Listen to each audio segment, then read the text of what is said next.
Hello everyone, welcome to Tyansh YouTube channel. I hope आप सब लोग बढ़िया होंगे। हम भी बढ़िया हैं, मस्त है। त्यांश मम्मा की गोद में लेटा हुआ है, मुँह पी पी करने में लगा हुआ है। और आज का जो हमारा ब्लॉग होने वाला है वो होने वाला है कि हमारे पास एक इंस्टाग्राम पे कमेंट आया था, हम उसके बारे में आज बात करने वाले हैं। मैं आप लोगों को पहले वो कमेंट पढ़ के सुनाऊंगी, फिर मैं उसमें बताऊंगी मैं क्या सोचती हूँ इस बारे में। फिर आप लोग मुझे बताएंगे कि आप लोग उस कमेंट के बारे में आप लोगों की क्या एडवाइस है। तो आप कमेंट बॉक्स में हमें कमेंट करके बताएंगे, अपनी राय देंगे। ध्यान बता दे मम्मा क्या कमेंट है। जिनके बच्चे स्पेशल चाइल्ड होते हैं उनसे मेरी रिक्वेस्ट है कि इन बच्चों के साथ बहुत प्यार करें और बहुत केयर करें, specially with your hand, not by maid. मेरी बेटी बहुत स्पेशल थी, 21 इयर्स तक मेरे साथ रही, सारा टाइम उसी को दिया। ये डॉक्टर्स को छोड़ो, प्रभु पर फेथ करो। आप लोग लकी हो, ये बच्चे मिले आपको। सो बहुत बहुत प्यार से रखो इनको, अपना सारा टाइम इन्हीं को दो। आपने बड़ा अच्छा काम किया कि आप जो कह रहे हैं कि आपने 21 इयर्स तक अपने बच्चे को अपने साथ रखा, उसकी सेवा की। मैं आपको बता दूं कि यहाँ पर सब सेवा करवाने ही आए हैं। जैसे हम लोग भी आज तक, हमारे पेरेंट्स है जो वो हमारी आज तक केयर करते हैं, हम भी अपने बच्चों की केयर करते हैं। बच्चा स्पेशल हो, नॉर्मल हो, कैसा भी हो, हर पेरेंट्स अपने बच्चों के साथ रहता है, उनसे बहुत सारा प्यार करता है। तो मुझे नहीं लगता कि हमें किसी पेरेंट्स को ये बताने की जरूरत है कि आप अपने बच्चों से प्यार करो। हमें उन्हें ये समझाने की जरूरत है, क्योंकि आप सोचो ना, वो हमारे कहने से क्यों करेगा, नहीं ना। वो आप लोग उनके लिए कुछ ऐसा करो ना कि उनको खुद में ये रियलाइज हो कि हाँ, उन्हें अपने बच्चे को कैसे रखना चाहिए, कैसे वो करना चाहिए। लेकिन आप किसी को ये नहीं कह सकते कि आप अपने बच्चे से प्यार करो। मुझे ये लगता है कि हर पेरेंट्स ही अपने बच्चे से प्यार करते हैं। दूसरा, उन्होंने ये लिखा, मुझे बिल्कुल भी सही नहीं लगी, कि ये डॉक्टर्स को छोड़ो, प्रभु पर विश्वास रखो। अरे भगवान के ऊपर तो सबको विश्वास है, लेकिन डॉक्टर को छोड़ो आपने कैसे बोल दिया। आप सपोज करो आपके सिर में दर्द है, तो आप सबसे पहले क्या करते हो, दवाई की तरफ भागते हो। दवाई की तरफ आप क्यों भागते हो? ताकि आपके सर में दर्द है, वो आपको उसमें रिलीफ मिले। वो रिलीफ किससे मिल रहा है? आपको दवाई से मिल रहा है। या आपको मान लो कहीं पे भी दर्द है, हाथ पैरों में कहीं पे भी आपको दर्द है, आप सबसे पहले दवाई लेते हो। तो आप खुद एक बात सोचो, इन बच्चों को भी दर्द होता है। जब बच्चों को सीजर्स आते हैं ना, तो इन्हें भी दर्द होता है। और आप कह रहे हो कि डॉक्टर्स को छोड़ो। डॉक्टर्स को भगवान का दूसरा रूप कहा गया है। वो इसलिए कहा गया है, जरूरी नहीं है, अगर मान लो जरूरी नहीं है कि वो बिल्कुल ठीक कर दे, ये नहीं, मतलब हम ये नहीं कह सकते, लेकिन ऐसा भी होता है। जब आप खुद ही मेहनत नहीं करोगे, जब आप बच्चे को उसके हालातों पे ही छोड़ देंगे कि बीमार है, ये तो ऐसा ही है, ये तो जिंदगी भर ऐसा ही रहे, तो सोचो भगवान भी आपका साथ क्यों देगा? क्योंकि आपने तो खुद ही उसको उसके हालातों पे छोड़ दिया ना। आपने तो मेहनत की ही नहीं। मेहनत तो आप तब करते ना बच्चे के साथ, जब उसका अच्छे से आप डॉक्टर को दिखाते। मैं ये नहीं कहती कि आप प्राइवेट में ही दिखाओ, आप गवर्नमेंट भी अच्छे, गवर्नमेंट हॉस्पिटल भी अच्छे हॉस्पिटल से, उनमें भी अच्छे डॉक्टर्स बैठते हैं। लेकिन मेन हमारा होता है बच्चे को जो पेन होता है ना, उसमें रिलीफ दिलाना। उसको दर्द से मुक्ति कैसे मिलेगी? तभी तो मिलेगी ना जब डॉक्टर के पास जाओगे, या आप खुद से ही, आप खुद तो डॉक्टर हो नहीं कि आप खुद से मेडिसिन दे दोगे बच्चे के लिए। आपने बिल्कुल सही बोला कि आप सेवा कर सकते हो। सेवा हर पेरेंट्स अपने बच्चों की करता है, ये नहीं है कि इसमें कोई नॉर्मल बच्चा है, स्पेशल बच्चा, ऐसा कुछ नहीं है। अरे जब बच्चे, मान लो आपका बच्चा किसी फर्स्ट आया क्लास में, तो कहेंगे हाय मेरा बेटा कितना स्पेशल है कि फर्स्ट आया।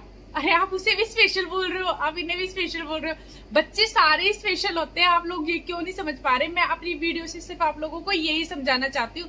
जो ये भेदभाव है ना, मैं वो मिटाने की कोशिश कर रही हूँ। लेकिन आप लोग है कि बार बार एक ही कमेंट कर देते हैं, ये बच्चे। अरे ये कौन से बच्चे होते हैं? ये बच्चे मेरे को आज तक समझ में नहीं आया कि ये बच्चे क्या होता है। समझ रहे हो? ये क्या, ये कोई, मुझे नहीं लगता कोई शब्द है। बच्चे बच्चे होते हैं, चाहे वो नॉर्मल हो या कोई भी बच्चा हो। आप अपने बच्चों को, जब तक आप अपनी नजरों से बच्चों को नहीं देखोगे ना कि मेरा बच्चा नॉर्मल है, तो मुझे नहीं लगता कि फिर आप दूसरों को कमेंट करने के काबिल हैं, या आपको उनको कमेंट करना चाहिए। मैं वीडियोस के जरिए पॉजिटिविटी फैला रही हूँ, मोटिवेट कर रही हूँ, खुद दूसरे लोगों से मोटिवेट हो रही हूँ कि जो लोग इतने अच्छे कमेंट्स लिखते हैं। लेकिन एक कमेंट लिख के सारा किए पे पानी फेर देता है कि भाई ये क्या, क्या लिख दिया भाई। तो मैं अपने हर व्लॉग में बोलती हूँ यार, अपने हर व्लॉग में बोलती हूँ कि प्लीज बच्चों को डॉक्टर के पास लेके जाओ, उनकी फिजियोथेरेपी करवाओ। इतनी भी मजबूरी नहीं है पेरेंट्स की कि वो डॉक्टर के पास नहीं लेके जा सकते। अगर आपकी फाइनेंशियली अगर आप नहीं सही हैं तो गवर्नमेंट हॉस्पिटल है, उनमें भी इलाज हो रहा है, लेकिन बच्चों को कम से कम दर्द से रिलीफ तो दिलाओ। उनको सीजर्स आते हैं, आप सोच भी नहीं सकते उन्हें कितना दर्द होता है। मेरी हमेशा मेरे को चलो और तो तबीयत में जो भी सुधार होगा वो बाद की बात है, लेकिन सबसे पहले बच्चे को वो रोता क्यों, वो इसलिए तो रोता है क्योंकि उसको दर्द होता है भाई, उसको झटके आते हैं, उसको दर्द होता है, वो तभी तो रोता है। तो हमें मेन इस पर ही फोकस करना है। मैं आप लोगों से एक रिक्वेस्ट करूंगी कि प्लीज डॉक्टर को जरूर दिखाएं। अगर डॉक्टर खुद ही ये बोल रहा है आपको कि भाई मेरे हाथ में कुछ नहीं है, तो भी आप अपने हाथ पे हाथ रख के नहीं बैठ सकते, तो भी आप डॉक्टर को यही बोलोगे कि मेरे बच्चे को दर्द हो रहा है। मान लो चलो वो बात अलग कि बच्चे में कोई सुधार नहीं हो रहा है, लेकिन मुझे लगता है कि आप लोगों को बच्चों को डॉक्टर के पास लेके जाना चाहिए। मैं अपने एक्सपीरियंस से बता रही हूँ, मुझे एम्स में जाते हुए अभी इतना टाइम नहीं हुआ है। मैं अपने एक्सपीरियंस से ही आप लोगों को ये बता रही हूँ कि मैंने एम्स में ना इतने सारे बच्चों को देखा है जिनको फिजियोथेरेपी ना मिलने के कारण हाथ पैर पूरे टाइट हो चुके हैं।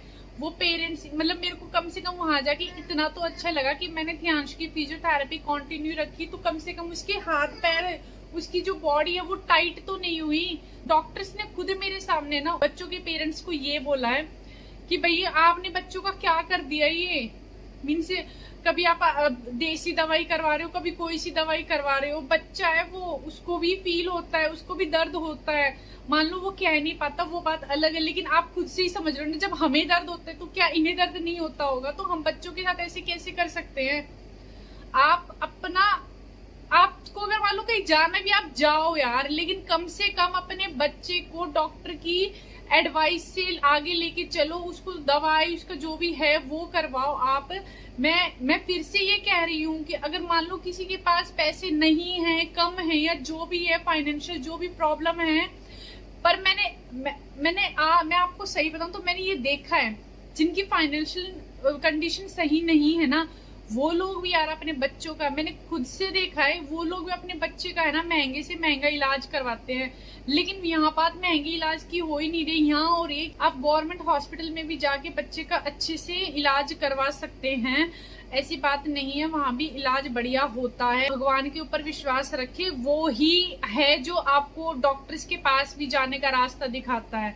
सोचो अगर भगवान ना हो तो डॉक्टर की दवाई भी ना लगे, सोचो, लेकिन लगती है ना, क्योंकि भगवान आपने अपने देखो, भगवान तो है ही, ये तो बिल्कुल, ये तो एक जो ट्रुथ है वो है कि भगवान तो है, लेकिन हमें भी तो अपने कर्म करने हैं ना। क्या आप अपने कर्म ऐसे करेंगे कि अपने बच्चे को तकलीफ में देख के?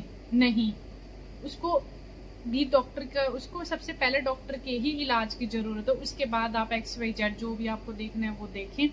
तो मेरी रिक्वेस्ट है मैम, प्लीज आप बुरा मत मानना, लेकिन जो मेरी अपनी एडवाइस थी वो मैंने आपके साथ शेयर की है। मेरे 4 साल का एक्सपीरियंस मेरे बच्चे के साथ रहा है। आप प्लीज अगर हो सके तो लोगों की हिम्मत बढ़ाएं, इनफैक्ट हम लोगों की भी हिम्मत बढ़ाएं। इसलिए मैंने शायद इनका कमेंट था जो पब्लिक नहीं किया था पहले, क्योंकि मैं नहीं चाहती थी कि जो मेरे जो फॉलोवर्स है, जो मेरे इंस्टाग्राम के जो हमारे फॉलोवर्स है, उनमें नेगेटिविटी फैले, क्योंकि मुझे पता है कि मेरे जो ध्यांश की जो प्रोफाइल में है वो कम से कम 70 to 80% लोग हैं ऐसे हैं जिन्हें हम, जो मेरी जैसी माएँ हैं, मैं यही कहूंगी, जो मेरी जैसी माएँ हैं वही लोग हैं। तो मैं उन लोगों को सिर्फ अच्छा ही बोलना चाहती हूँ, मुझे भी उन लोगों से सीखने से मिलता है, और मैं भी खुद कोशिश करती हूँ कि उन लोगों को कुछ अच्छी बातें शेयर कर सकूं अपने और अपने बच्चे से रिलेटेड। मैं इतना ही कहना चाहूंगी।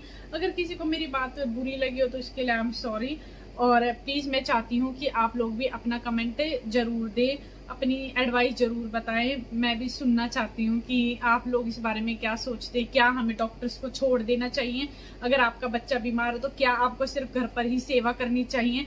तो प्लीज मुझे इस बारे में जरूर बताएं, क्योंकि मैं इस चीज का बिल्कुल अपोजिट हूँ। तो बस मैं इतना ही कहना चाहूंगी। तो थैंक यू, मिलते हैं हम आप अपने नेक्स्ट ब्लॉग में। अब आजकल ध्यांश मम्मा के साथ व्लॉग बनाने लग गया है, क्योंकि मम्मा को छोड़ना है ही नहीं, उससे उसे तो मम्मा के हाथ चिपके ही रहना है। अब जब तक मैं बोलती रहूंगी ना, ये सुनता रहेगा। जैसे मैं बंद हो जाऊंगी बोलना, वैसे इसकी अपनी का पांच चलनी शुरू हो जाएगी। पहले ही देख लो, है बताओ, पहले देख लो चौधरी बच्चे को। तो चलो फिर मिलते हैं हम आपको नेक्स्ट व्लॉग में। Okay bye bye, thank you for love and blessings.